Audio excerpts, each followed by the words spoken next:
Takže lidi, tohle bude další florbalový video. Fuj. Já jsem modrý. To je zase nějaký mužík.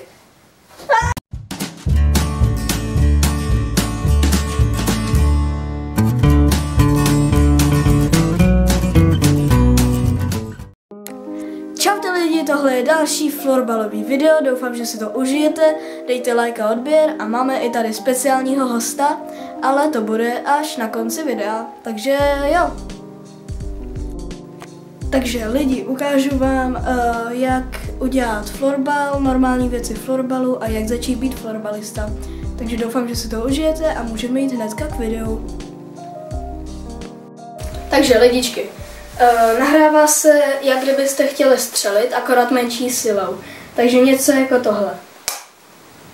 Ale když chcete střelit, tak prostě dáte větší silu. Jako takhle.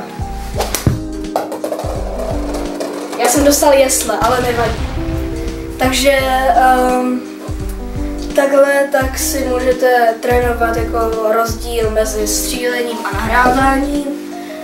A potom tak jak trénovat kam nahrát nebo jako lepší střílení, tak to je na mým prvním videu. Takže jo.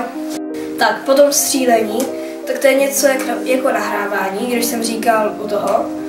Akorát, že se napřáhnete, nejlíp tak je takhle, že míček máš za tvou zadní nohou, což moje je levá, a když jsi na pravou, tak je pravá.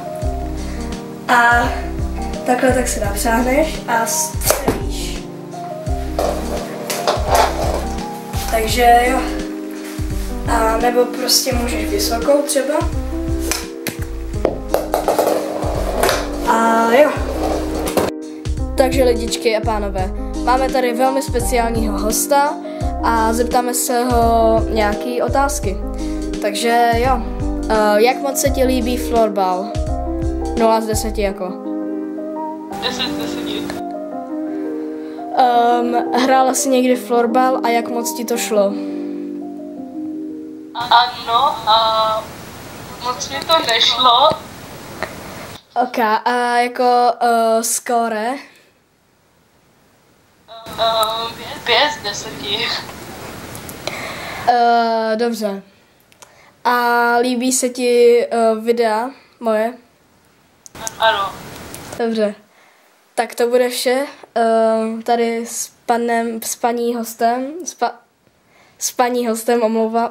No dobrý, prostě. Takže jo, nashledanou.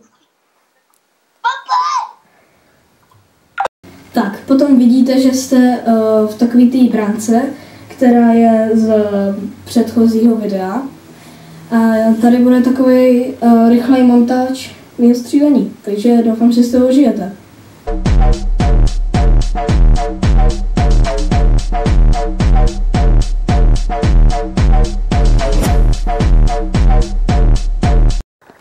Takže lidičky, tohle bude pro tohle video všechno. Doufám, že se vám líbilo. Nezapomeňte dát like a odběr.